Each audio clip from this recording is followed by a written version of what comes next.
মাছের রেসিপি থেকে সুস্বাগতম। আজ আমি বানাতে যাচ্ছি সর্ষে ইলিশ।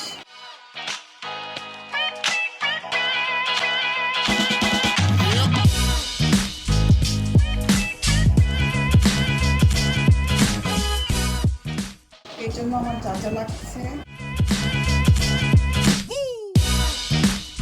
আমি নিয়েছি দুটো বড় সাইজের ইলিশ মাছ, 4 টেবিল চামচ টক দই, 3 টেবিল চামচ সাদা সরিষা এবং 2 টেবিল চামচ কালো সরিষা আমি ধুয়ে 1 ঘন্টা ভিজিয়ে রেখেছি।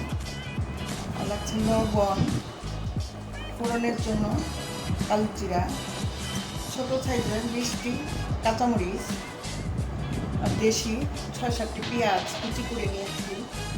আর লাগছে সরিষার তেল।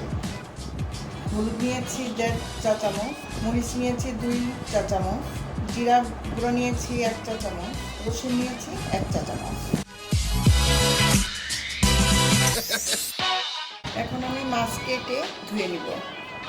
আমি দুটো মাছ কেটে ধুয়ে নিয়েছি। এখানে আমার মোট 9 পিস মাছ হয়েছে। এখন আমি সরিষা, কাঁচামরিচ আর লবণ একসাথে ব্লেন্ড করে নিব।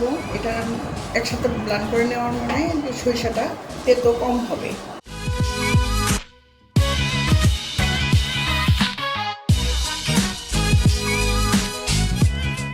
চুলায় একটা ফ্রাই প্যান চাপিয়ে দিয়েছি, চুলাটা অন করে দিয়েছি। এখন আমি 4 টেবিল চামচ সরিষার তেল দিয়ে দেবো। আপনার চেষ্টা করবেন সরিষা ইলিশ যখন রান্না করবেন তখন সরিষার তেল দেওয়ার জন্য। দিয়ে দিচ্ছি কালো জিরা 1 টেবিল চামচ, দিয়ে দিচ্ছি পেঁয়াজ কুচি,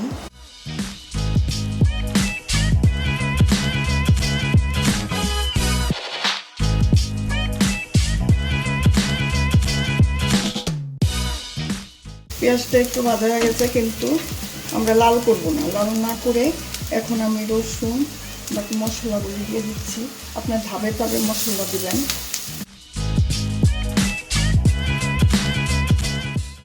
মশলাগুলি কষানো হয়ে গেলে দিয়ে দিচ্ছি দই। এখানে 4 টেবিল চামচ দই নিয়েছি।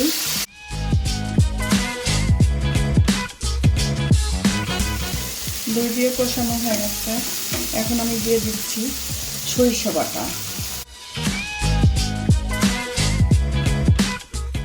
কষানো হয়ে গেছে।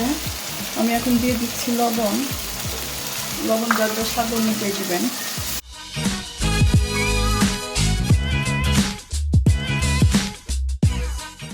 আবার আমি একটু পানি দিয়ে দিচ্ছি। এখন আমি দিয়ে দিব মাছগুলি।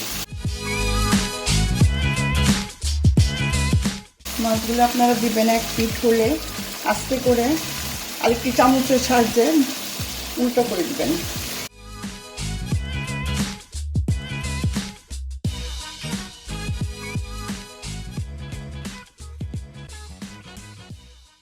মাছগুলি দিয়ে আমি একটু ঢেকে দিব 2 মিনিটের জন্য।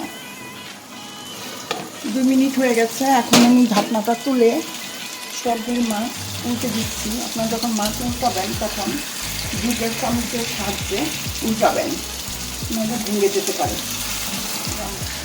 আমার সবগুলো মাছ উল্টানো হয়ে গেছে।